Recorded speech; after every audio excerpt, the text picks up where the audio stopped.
Welcome to Global Morning. The death toll from flooding. Most time our politicians just bring in policies too, for sure. Incidentally, we have several more stories. The legislature was carefully crafted to 22.2% inflation rates as of April this year. What does that say about where we are as a country? I think Nigeria has resorted to being resilient. Before you call the police station, before they even leave, they'll take permission from I don't think there's really anything on ground to improve. the struggle with ASU strike. You have done your work, you have put us to the wall. We are not the slaves. I'm not a small boy. You should have given me the report. I have not seen the report.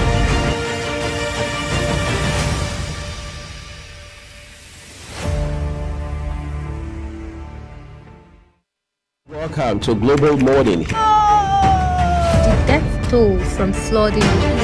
Most time our politicians just bring in policies too, for sure.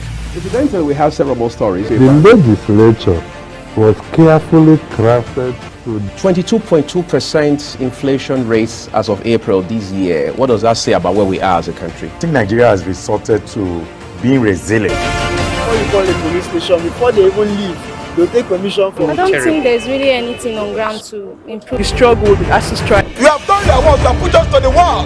We are not the slaves. I'm not a small boy. You should have given me the report. I have not seen the report.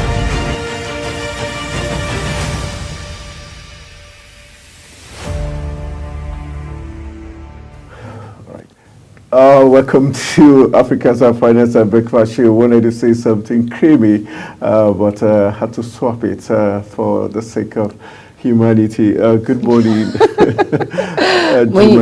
No, you said the sake of humanity. First of all, I do not understand why we're twinning this morning. And I said, when I entered the office, I said, why are you wearing this? And you're like, are we wearing the same thing? He said, no. But really, Queen Gift came in and said, you guys are wearing the same. All right, Anyway. that's just to make your day truly amazing. Today is a creamy day. Good. And we I've not decided- said good morning yet, so wait. I'm still talking. All right, good morning to each and every one of you this beautiful morning. Yes, it's a Thursday morning. Yes, it is. And it's Global Morning today. And good morning. I am Jumai Manson. Good morning, Anthony Momodu. How you doing? All right, this is quite hilarious, but well, it's part of being Africa's Finest and Breakfast Show, and we're so glad to have you join us this morning, and we intend to make your day truly amazing. And we'll be having some very interesting talking points today on the program, aside the regular, segment where we intend to give you something for you to make your breakfast truly amazing. We've got taste and texture, we've got sports in between, and hopefully entertainment will be coming on the show. And the business side of life, definitely you get it on this program. We've got a very interesting discourse as we'll be extracting the lawmakers. We know they're very important in making laws for the country. So we'll be extracting the 9th and the 10th Assembly to see if we truly have what we call independent assembly. We'll be looking at that very interesting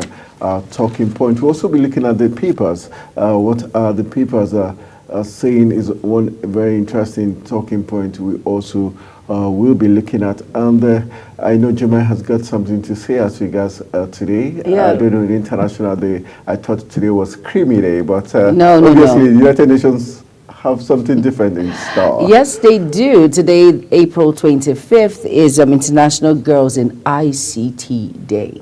All right, so it explains why we're creamy, because ICT, when you talk ICT, you talk about computers, and computers, first colors of computers came out in white and creamy. Yes, it did. And they were really very large. Yes. Until recently, where computers are now coming in tablet forms and smaller forms. Very small. And I think there's some bit of imbalance there where they say International Day for ICT for girls. Why? Girls, this you're always clamoring. There's always this very partial stuff. No, it's not. No, it is partial. No, it's not. We've got you keep saying that. Mother's Day, like 4 different or even 5 in the world. Yeah. And just one Father's Day that is barely even announced. Because girls are doing so much to impact your life. Look at me here with you now. I'm complimenting this whole our breakfast program. Now, if it was a guy that was here, it would have been all good morning this morning, all this manly stuff. But I bring that gentility. Have you ever watched sport on global television? You see, when a woman is on anything, when it comes to programming, when it comes to multitasking, when it comes to, there's complaints. We compliment. No, there's a movie that says when God created man, he rested. Once he created woman, he found no rest. No, don't you blaspheme. Serious. That's not blasphemy. That's not true. It's true. That's not true. It's true. He made us to compliment. Some of you need to focus. I like that. So you see, we came before you. So who is more important? I'm not. No. We are important as well as you're important. I said who is more? Who came first? The man came first. Okay. But still, Bravo. The woman was created to complement. No problem. The gentility that we bring out of us, right? She creates. It's like leftover. All right. That was funny. Yeah, it's funny because I'm laughing. That's the most important part. You're the only one laughing in the whole studio. Yeah, but you're smiling. No, I'm not. Okay, now you decided to frown. No. She's laughing. Okay. All right.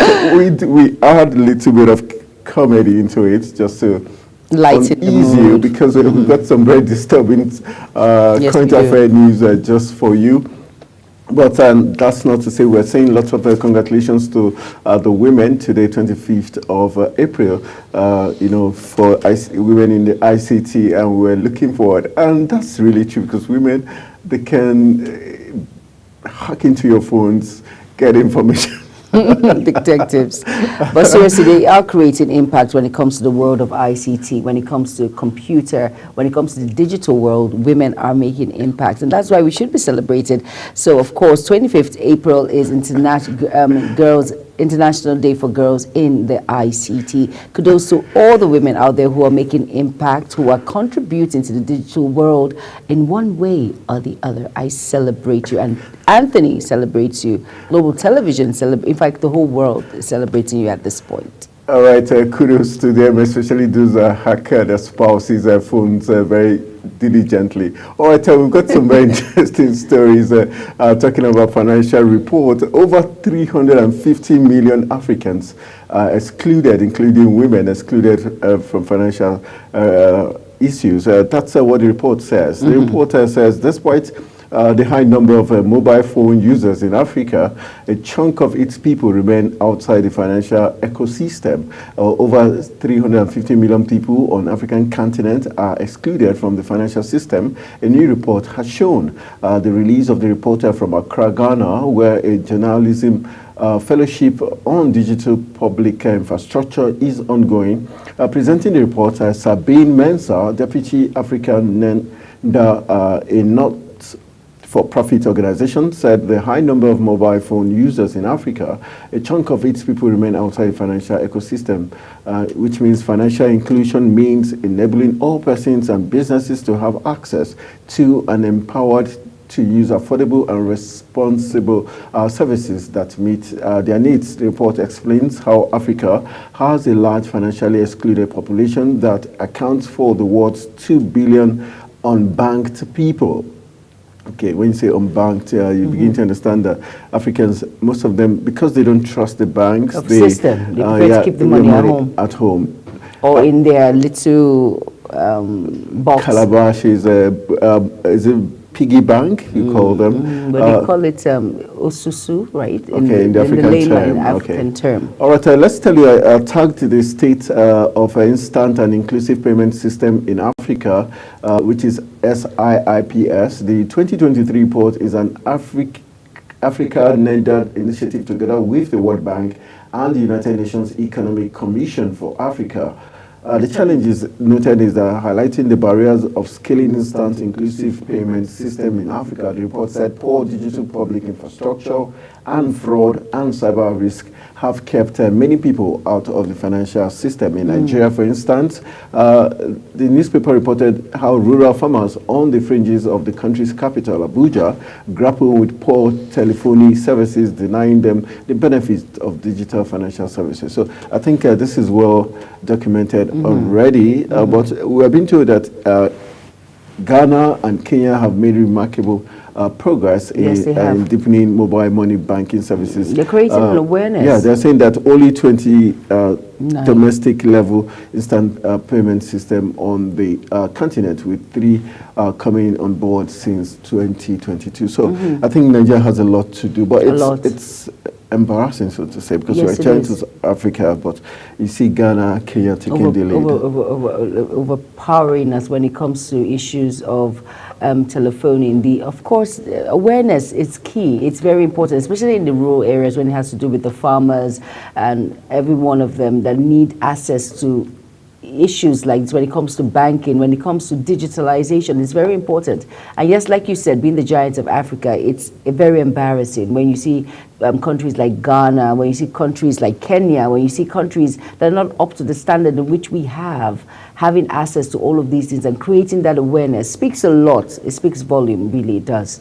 All right, it's been said that 17 countries include Tunisia, Algeria, Mauritania, Guinea, Sierra Leone, Liberia, Benin Republic, Sao Tome and Principe, Angola, Eswatini, and the rest as Sudan, Uganda, Burundi, Comoros, Madagascar, Mozambique, Lesotho, all having this e-Naira policy. Yeah, but in Nigeria, yes, we started the e-Naira policy in 2021, but it's not very... No, it's not. And I think it has to do with the issue of this power and the fact that our internet services are bad. Very, very bad. So very people poor. Wouldn't want to, count on it or do business with it, because when you need it the most, that's when it goes down. It goes down. So it's a very sad commentary. It still falls back to creating that awareness, why the e-policy is very important. Like, most people do not even understand what it means. Most people do not even want to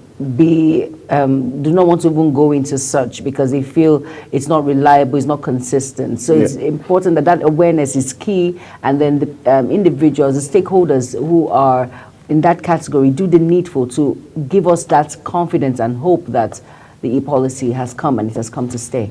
All right, we hope, like you rightly pointed out, the relevant authorities will do the needful, especially making sure the internet services is prompt. All right, we've got some other talking points, but before we do that, let's get in to feel some...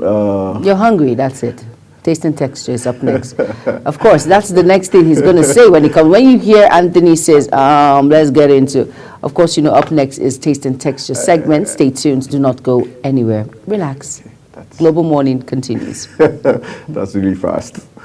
Hello and a very warm welcome to another episode of Taste and Texture. I'm Fatimi Abba Umar. Back up as today we'll be making the irresistible mouth-watering dish, the dry fish pepper soup. Have you ever tried it? If not, I'll teach you how to make it. The Nigerian dry fish pepper soup is a very light Nigerian soup. The drying of the fish focuses the flavor and gives the resultant stock a rich fish flavor, which mixes the flavors to deliver scoops loaded with soul-filling delight.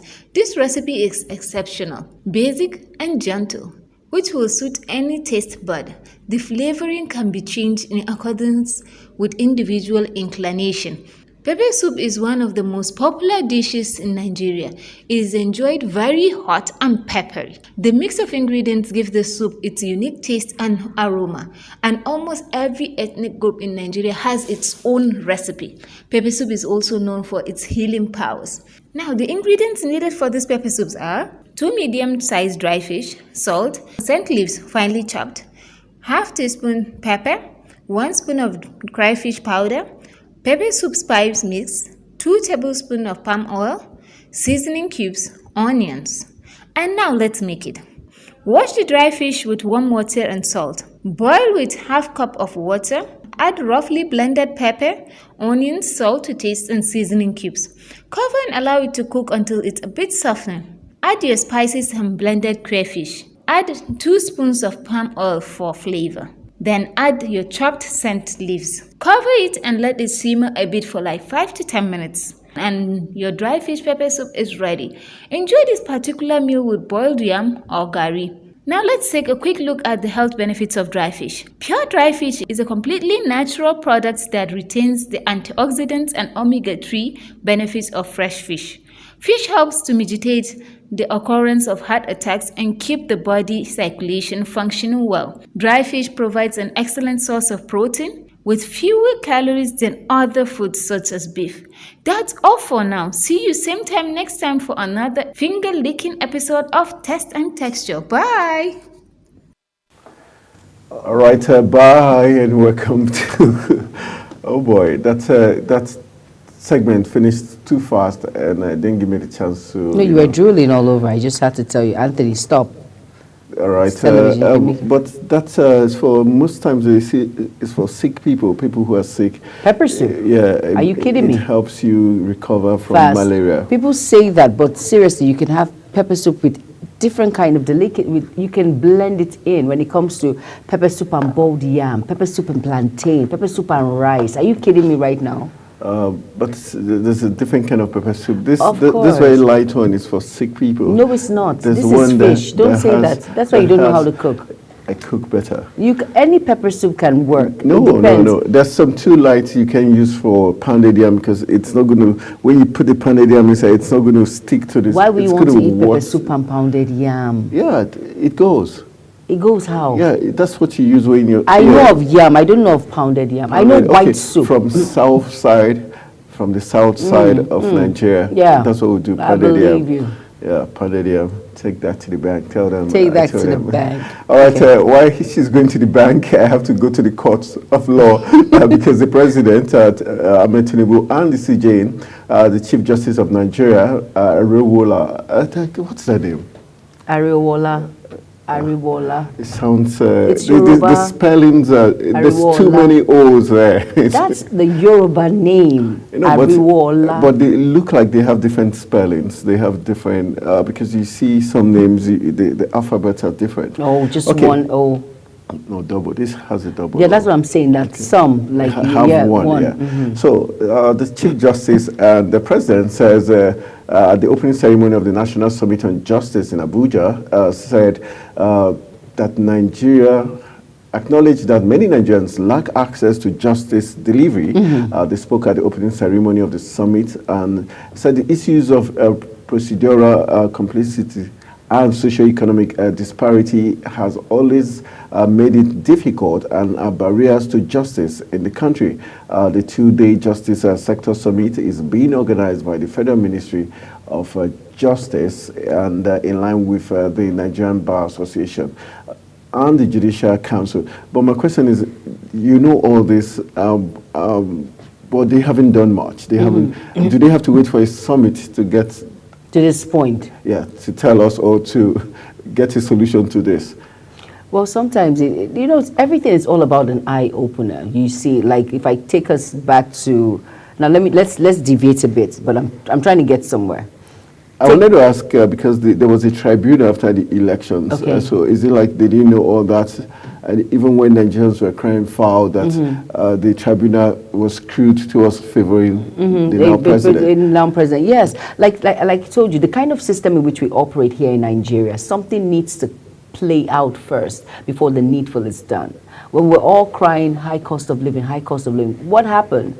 There was a protest. There was looting that took place. And then before people came out, before those in authority came out and did the needful. Now we all know. They say no one is above the law, right? But of course, we see a lot of things play out. People actually go against the law, and then we just sit back and we watch. So this, I think, is a step in the right direction. It's an eye-opener for justice to be served and done rightly now, so that Nigerians can still have that hope in the judicial system in which we find ourselves. But, there's this issue about the autonomy of the justice system, which the president, if the president is saying this, that he should also be aware that the justice system doesn't have autonomy. And so the question is, why is he not giving them the autonomy by making sure that the monies they need gets directly to them without it coming from the presidency? Well, I think we have to go and meet the advisor to the president, Ajuri Ngalale, and then we'll sit him down so that we can get that kind of talk, and then we'll speak with the president on that, because I don't work in the presidency, so I would not have that kind of answer to give you this beautiful morning. Okay, it wasn't meant for you to give it. It's a question that was meant to be answered by the presidency and the judiciary. I was passing it to you for you to acknowledge that there's a lacuna there, so to say. To the justice system, we all know. Everyone cries foul. We all know these things. Because why do we come to say things that we already know? No, and things that we sometimes we do not mean. But at least this is a step in the right direction, that he sees and he knows all of these things. So with time, who knows? All right, just to show you that they actually see and know these things, the embattled former Minister of Aviation, Hadi Sirika, has spent his second night in custody of the Economic and Financial Crimes Commission over an ongoing 8 billion naira money laundering probe. This was at the Anti-Graft Commission began a probe into the alleged fraud involved in the botched Nigerian Air project. Top EFCC sources privy to the interrogation, but were not authorized to speak publicly, confirmed that the EFCC interrogators grilled Sirika over the botched Nigerian Air project that has stirred controversy across the country. The interrogators are also probing Sirika over the controversial Nigerian Air project that failed, though the commission is yet to uncover the total amount that was expended on the project. However, the investigation is ongoing and Sirika will be arraigned in court next week as charges are being prepared. Governor of Kogi State to come through the back door just because they don't want the private door. After he stole in public. Allegedly. He hasn't been proven yet. Okay, let's use the word allegedly. But the EFCC has told us they have proof that he spent $720,000 to pay his child's school fees ahead. So what other proof do we need? They're all allegations. It has to be proven in the court of law. They have to bring. Are we doing pro Kogi this morning? No, not at all. It doesn't matter even if I'm from Kogi State. The right thing needs to be done. It doesn't matter what part I am from. It doesn't matter but if I'm from. No, if the EFCC has come out to tell us they've got evidence. But they're all allegations. It hasn't been proven in the court of law. Okay, let's wait for the court. We're wondering why he's jumping and running away from the long arm of the law. But he told you he's the white lion. Didn't you see what he was doing? He's ready for anything. Okay, the white lion. Okay, we'll be waiting to see how far the white lion can go. I know white lions are found in Russia, where Icelandic environment when there's white snow and all that. Exactly. So, and I don't know Kogi State to have that kind of weather. You will be surprised. Let's say, Kogi people are surprising. All right, nice to know you're still with us, and let's go for a very quick one. I think it's time for you to get some sporty stories. When we return from sport, we've got something interesting for you. Stay with us. Stick around. Hello, sports fans. Welcome to Sports News Update. Liverpool have opened talks with Feyenoord after identifying head coach Arne Slot as the ideal candidate to replace Jurgen Klopp at the end of the season. Slot, who was considered by both Tottenham and Chelsea last summer, has found immense success since joining the Dutch side in 2021 and has become one of the most progressive coaches in European football. He recently guided his side Feyenoord to victory in the KNVB Cup, the second trophy he has won in charge of the Rotterdam Giants, having made them domestic champions 12 months ago. His accolades at the Dutch side have made him an ideal candidate to succeed Klopp at Anfield, and the Reds have now stepped up their pursuit of the 45-year-old. Feyenoord are said to be happy to sanction a departure, but the Merseyside outfit would need to pay €10 million. Former Argentina international Carlos Tevez has been admitted to hospital after suffering chest pains. The 40-year-old, one of only 14 footballers to play for both Manchester United and Manchester City, spent the night at the clinic in the upmarket Buenos Aires neighborhood of San Isidro after seeking medical help. He was due to undergo more tests at another nearby hospital. Independiente said in an overnight statement on X, formerly Twitter, after initially denying their father of three had been admitted to hospital. It was not immediately clear whether he would be able to attend a club training session scheduled. The hospital where he is said to undergo further tests has been named as the Finocchietto Hospital in Buenos Aires. Kylian Mbappe has reportedly agreed to play as a centre forward for Real Madrid should his move to the La Liga giant materialize later this summer. The 25-year-old looks set to depart Paris Saint-Germain in the summer after a 6-year spell at the Ligue 1 outfit and is edging ever closer to a move to Real Madrid, ending what will be a long-standing transfer saga with the Spanish outfit. There are some concerns, though, over how Carlo Ancelotti will structure his team should Mbappe join, with it perhaps impossible to drop their star left winger Vinicius Junior, while Rodrigo on opposite wing has been in excellent form for Real Madrid this season. Notably, Madrid currently don't have a permanent centre forward on their books, with Joselu, who is on loan from Espanyol, being their sole option up top. Researchers on a study looking at the impact of head injuries on former footballers, one supported by the Football Association and England manager Gary Southgate, have been accused of a conflict of interest and marking their own homework after their initial findings were published. The health and aging data in the game of football study assessed the link between exposure to heading a football, other impacts to the head, and the concussions with cognitive function among 199 ex-male professionals in England aged over 50. In its first reported findings, which were published last month and are yet to be peer-reviewed, the researcher said the study generally does not support an association between exposure to heading a football and a poorer cognitive function among former male professional players. LAFC has appeared to secure the signature of AC Milan star and French international Olivier Giroud on a free transfer as reports of an agreement between the player and club have emerged. According to a transfer reporter, Fabrizio Romano, Giroud signed a contract to join the Black and Gold this summer on Tuesday, just a month after verbally agreeing to join the MLS side in March. His new contract will run until December 2025.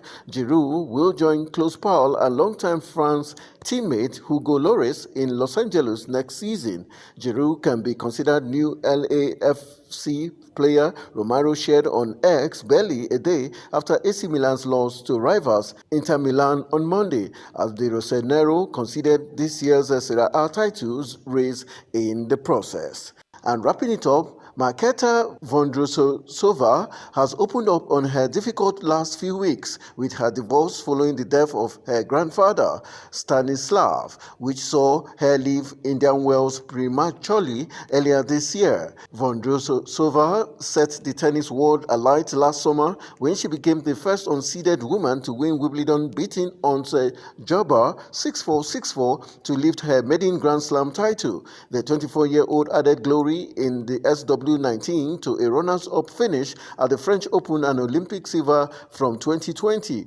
Yet earlier this year, she withdrew from Indian Wells early and has revealed that the reason behind this was to be with her grandfather, who had been diagnosed with cancer and his health was deteriorating. In an interview with Czech publication Blisk, Vondrousova has opened up to what has been an understandably difficult period, but insisted that she was still looking forward to getting out on the court in what should be a very busy month at the French Open, Wimbledon and Olympics. And that's how we call it a wrap on the Sports News Update. I am Anthony Momodu.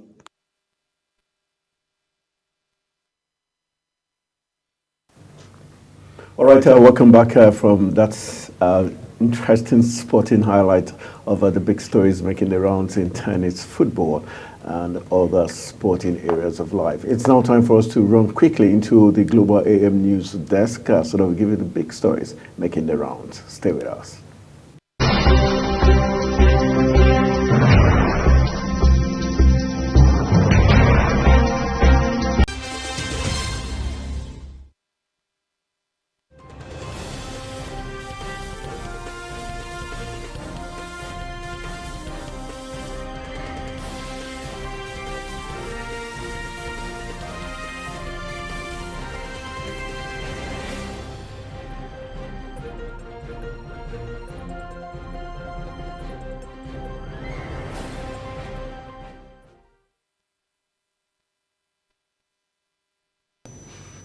Hello and welcome to all our viewers in Nigeria and around the world to AM News on Global TV. We're live in the nation's capital, Abuja. I am Jumai Manson. Now the news in full. President Bola Tinubu approved the takeoff of the first phase of the Consumer Credit Scheme. This was contained in a statement signed by the Special Advisor to the President of Media and Publicity, Ajiru Ngelale. The President believes every hard-working Nigerian to have access to social mobility, with consumer credit playing a pivotal role in achieving this vision. Ngelale explained that consumer credit serves as the lifeblood of modern economics, enabling citizens to enhance their quality of life by assessing goods and services upfront, paying responsibly over time. President Bola Tinubu has arrived in the Netherlands on a state visit. President Tinubu, during his visit, is expected to engage in a high-level meeting with Dutch government officials and business leaders. The president will also engage in discussions around trade, investment, security, cooperation, and cultural exchange. Still on, President Bola Tinubu has called for the establishment of a regional counter-terrorism center that will serve as a hub for intelligence sharing, operational coordination, and capacity building in Africa. President Tinubu made this known at an African-level, high-level meeting on counter-terrorism in Abuja. He stated that Africa must take a comprehensive approach in combating terrorism by addressing the root causes of the scourge, such as poverty, inequality, and social injustice. Fauziet Lukman has the details. Apologies, that report will come in our next bulletin. The chairman of the Economic and Financial Crimes Commission, Ola Olukoyede, handed over 14 recovered assets to Governor Peter Mba of Enugu State. During the handing over ceremony held at the EFCC headquarters, Jabi, Abuja, Olukoyede revealed that the asset recovered by the commission was forfeited to the federal government. He added that the EFCC began an investigation into the development since 2007 and had achieved the conviction of persons in relation to the matter. The Economic and Financial Crimes Commission may persecute 300 forex racketeers trading on peer-to-peer platform outside the financial regulations. The FCC chairman, Ola Olukoyede, who gave this indication during an interactive program with editors and bureau chiefs in Abuja, revealed that the accounts were frozen following a court order. It disclosed that one of the accounts traded over $15 billion in the past year. Recently, the federal government, through the Nigerian Communications Commission, blocked the online platform of Binance and other crypto firms to avert what it considered continuous manipulations of the forex market and illicit movement of funds. It also detained 2 senior executives of Binance, a cryptocurrency exchange, amidst efforts by the government to rein in the speculations on the naira by cracking down on cryptocurrency exchanges. The Economic and Financial Crimes Commission urged Justice Emeka Uwete of the Federal High Court Abuja to deny the bail application of the detained Binance Holdings Limited executive Tigran Bayern. The anti-graft agency said it was too risky to admit the foreigner to bail, noting that the escape of his co-defendant Nadeem Njawale from the custody of the National Secretary Advisor and his escape to Kenya. Besides, the prosecuting counsel of the EFCC, Emeka Ihanacho, told the court that the anti-graft agency uncovered an alleged plot by Gambaryan to obtain a new passport to facilitate his escape from Nigeria after the EFCC had seized his passport. Gambaryan, his fleeing colleague Ajawala, and Binance Holdings Limited are being persecuted by the EFCC on money laundering charges.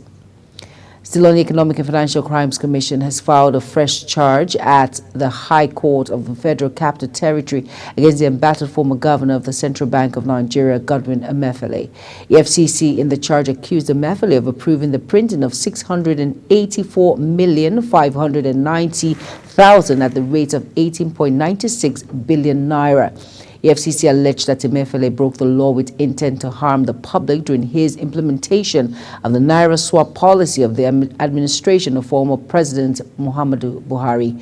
The anti-graft agency also accused Emefiele of unlawful approving the withdrawal of 124.8 billion naira from the Consolidated Revenue Fund of the Federation. The Kaduna State House of Assembly has written to the State Ministry of Finance demanding details of financial transactions on the former Governor Nasir El-Rufai's administration between 2015 and 2023. This was in connection with the State Assembly's probe of all finances, loans and contract projects awarded under the El-Rufai administration. The probe by the State Assembly comes weeks after the incumbent governor of Kaduna State, Umba Sani, lamented that El-Rufai left him a huge debt profile. Sani, who spoke during a town hall meeting in Kaduna, said he inherited a lean treasury, adding that he could not pay workers' salaries. The African Union Economic Community of West African States has emphasized the imperative of a unified regional approach to tackle the evolving security challenges across the country. This stance was articulated during an inaugural joint consultation between the AU Peace and Security Council and the ECOWAS Mediation and Security Council at the ambassadorial level in Abuja. In his remarks, Nigeria's permanent representative to ECOWAS and chair of the ECOWAS Mediation and Security Council, Ambassador Musa Nuhu, highlighted the dynamic nature of African security landscape.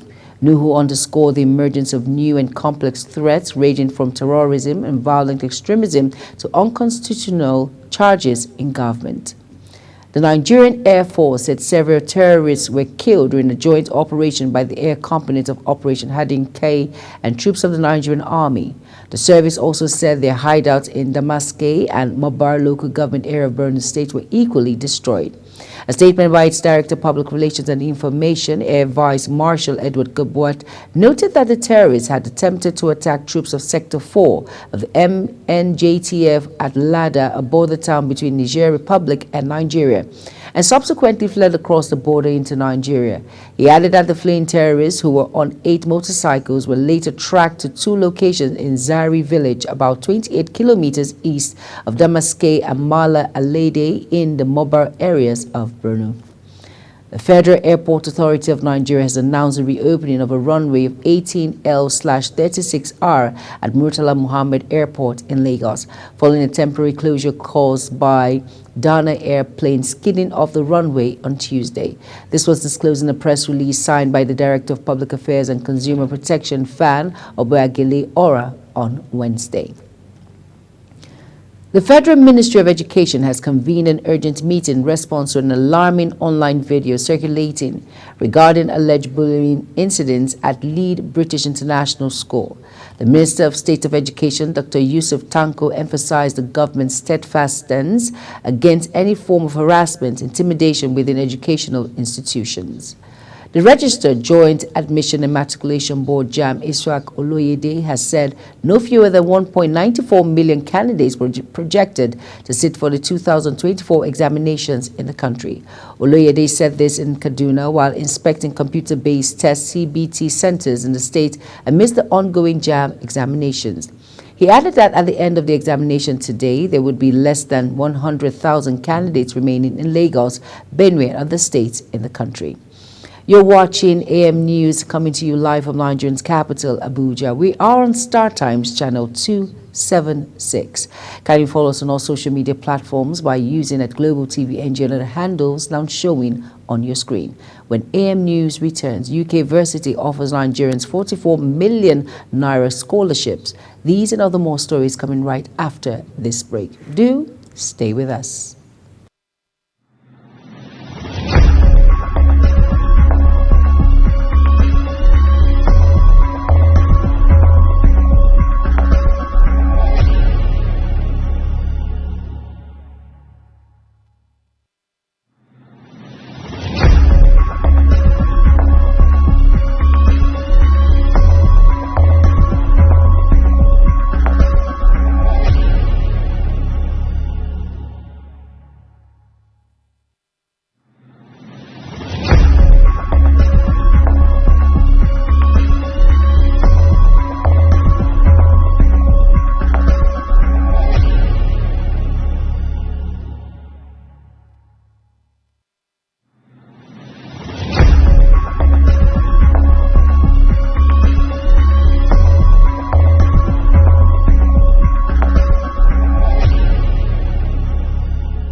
You're welcome back, and if you're just tuning in, this is Global Television bringing you live broadcast of AM News. Thank you for staying with us. Over now to our foreign desk. Australian police have arrested 7 teenagers as part of a wave of counter-terrorism raid across Sydney, claiming that it was likely the youths may have been plotting an attack. Police says the suspects are believed to share a religiously motivated violent extremist ideology. The raids are linked to last week's stabbing of an ISRA bishop, which police declared a terrorist act. Police say the offenders were juveniles aged from 15 to 17 years. Investigators allege that the teenagers belong to the same network as 16-year-old boy who have been charged with a terror offense in relation to the stabbing of Bishop Mar Mary Emmanuel, which occurred during a live-streamed sermon. At least 4 people suffered non-threatening injuries after the attack in the western Sydney suburb of Whistley. The 16-year-old was also hurt. The University of East Anglia, situated in Norwich, United Kingdom, has announced 150 euros, 44.3 million naira worth of scholarships and travel costs of 4,000 euros, 5.3 million naira to Nigerians and other applicants seeking masters in plant and health in its institution. The funding, according to information gathered on the school's website, is the David Sinbury Scholarship in Global Plant Health, which is fully funded for students planning to travel to the UK for study. The scholarship also covers postgraduate researchers' stipend level, which they said would be determined later for the season of admission, adding that the previous academic year was 18.622 euros. The university also noted that the application is for the 2024-25 academic session, which will begin in September. U.S. President Joe Biden says his country will start sending fresh weapons and equipment to Ukraine within days. The U.S. Senate approved $95 billion, 76 billion euros foreign aid package that includes military support for Israel and Taiwan as well as Ukraine. Biden vowed to sign it off as soon as it reaches his desk on Wednesday, so that aid can be sent this week. Ukraine has recently stepped up its call for Western assistance as Russia makes steady gains in its invasion. Included in the package, $61 billion in military aid for Ukraine. It passed the Senate in bipartisan vote 79-18. In business, the Federal Ministry of Finance has recovered over 557 billion naira from the 5.2 trillion naira debt owed by ministries, departments, and agencies to the federal government. The Director Special Project, Federal Ministry of Finance, Aisha Omar, disclosed this in Enugu during a one-day workshop on the federal government debt recovery drive through the Project Light program for the Southeast Zone. Declaring the event open, Omar, represented by the Deputy Director of Special Projects in the Ministry, Bridget Molokwe, revealed that the debt came to the spotlight from data aggregated from over 5,000 debtors across more than 93 MDAs. Now, in furtherance of efforts to sanitize the mining sector, the federal government has revoked 924 dormant licenses spanning exploration, mining, small-scale mining, and quarrying licenses, making their announcement at the press conference. The Minister of Solid Minerals Development, Dele Alake, declared that in line with constitutional provisions, adequate notice was given to all concerned parties through the official Gazette of the Federal Republic of Nigeria, number 227, which was published on December 27, 2023. Sharon Ajay has the details. In view of the foregoing, Alake affirmed the revocation of 928 dormant licenses, which include 528 exploration licenses, 20 mining licenses, 101 quarry licenses, and 273 small-scale mining licenses. According to the minister, the notice gave all concerned parties 30 days to regularize their status, including clarification on what caused the license to be dormant. A total of 963 licenses were published and notified of the threat of revocation. No fewer than 39 either moved to site immediately or convinced the authorities of the challenges hindering their operation. It has become imperative to revoke all dormant licenses. In line with constitutional provisions, we ensure that adequate notice was given to the concerned parties through the official Gazette of the Federal Republic of Nigeria, number 227, which was published on December 27, 2023. This notice gave all concerned parties 30 days to regularize their status, including clarifications on what caused the license to be dormant. Although a total of 963 licenses were published and notified of the threat of revocation, no fewer than 39 either moved to site immediately or convinced the authorities of the challenges which hindered their operations. In view of the above, which shows our adherence with due process and fair consideration, and in line with the standard policy of use it or lose it, I hereby revoke the 924 dormant licenses with immediate effect. Speaking further, the minister stated that the action followed due process and fair consideration, whilst it underscores the commitment of the federal government to implement the standard policy of use it or lose it as enshrined in mining guidelines. According to Dr. Alake, investors across the globe are now free to apply for any of the affected cadastral units on the basis of first come, first serve. There are so many negative consequences. First, serious businessmen ready to move to site are barred from making use of such sites because the concept of first come, first serve means that the place has been acquired. The country thus loses a lot of foreign direct investment on account of this sabotage. Second, by creating a secondary black market to pawn mineral licenses, the unsuspecting and unwary investor is misled into believing that he can only obtain license by patronizing the black market. This gives our country a bad image abroad and discourages investment. Thirdly, from feedback, the amount at which these licenses are sold are so huge compared to their costs from government, such that the funds which they could have used to initiate serious exploration or mining are spent on speculators. He noted that the revocation is not meant to be punitive. The minister announced an opportunity for affected licenses to make restitution, imposing fines for different categories of revoked licenses, stressing that this also applies to the 1,633 titles revoked last year for default in payment of annual service fees. The minister further warns that henceforth the federal government will not tolerate the nefarious activities of licensed racketeering or those that obtain licenses for speculation in order to offer them to the highest bidder. Sharana J. reporting for Global TV News. Chartered Institute of Bankers of Nigeria, CIBN, has expressed support for the ongoing banking recapitalization exercise, saying it will empower banks to lead more to the economy. CIBN President Dr. Ken Okpara stated this while speaking at the annual lecture of the Institute in Lagos with the theme, Improving Availability of Credit in the Nigerian Real Economy, the critical importance of liquidity.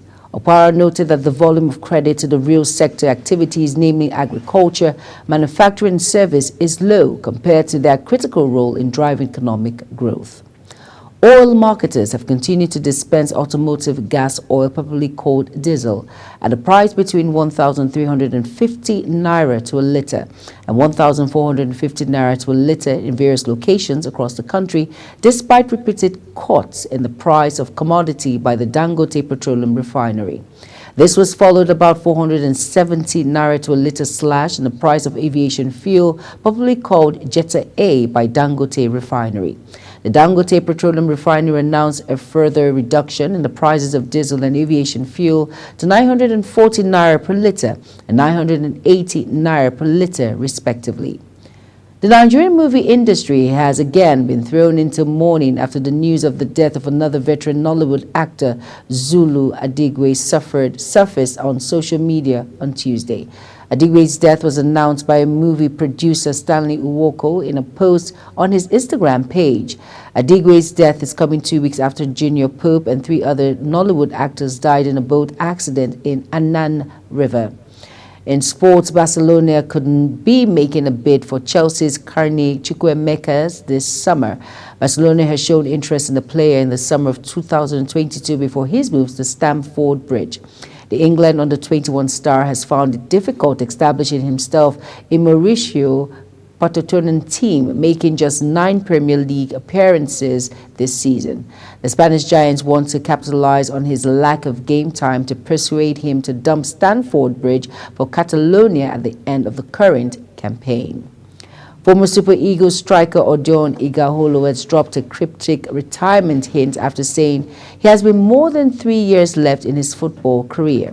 The 34-year-old joined Al Welder last August from Al Ahly in the Southern Pro League. Igaholo, a late bloomer, made his senior debut for Nigeria in 2015 as the Eagles lost 1-0 to Uganda in a friendly.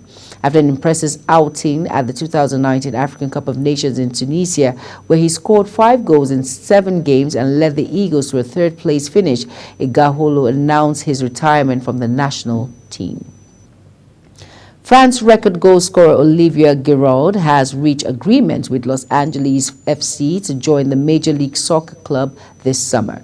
This was reported last month that the AC Milan forward is going to join Major League scorer on a free transfer on a contract until December 2025 and will join LAFC this summer after the expiration of his Rossonero contract. The 37-year-old, whose contract with Italian club AC Milan expires at the end of the season, has committed to an 18-month deal with the Californian club starting on August 1st. According to reports in France, LAFC will be the 8th club that 2018 World Cup winner Giroud has played for over 2 decades. 5-time Premier League winner John Terry and Andrew Cole have been inducted into the Premier League Hall of Fame. According to the league's official website, the induction followed the combination of the Premier League award panel and fan votes from across the globe, resulting in choosing the pair from a short list of 15 former players. They became the 23rd and 24th inductees into the Premier League Hall of Fame, joining Ashley Cole, who was also awarded the highest honor for the league this year. This will be a celebration where the 3 new inductees will be acknowledged on Tuesday in London. As we end the AM News, let's take a quick look at our top stories again. We mentioned that Tinubu arrived Netherlands on state visit. MFLA printed 684.5 million naira with 18.9 billion naira, says EFCC in fresh charge. Kaduna Assembly has demanded a revised financial transactions from Ministry on Foreign U.S. to send new aid this week. Biden says on sports, Igalo has set 3-year football retirement plan. And that's it on AM News, and it came to you live from Nigeria's capital, Abuja. We are on Star Times channel 276. Kindly follow us across all social media platforms by using the Global TV NG and other handles now showing on your screen. I am Jumai Manson. Thank you for watching. See you again. Good morning.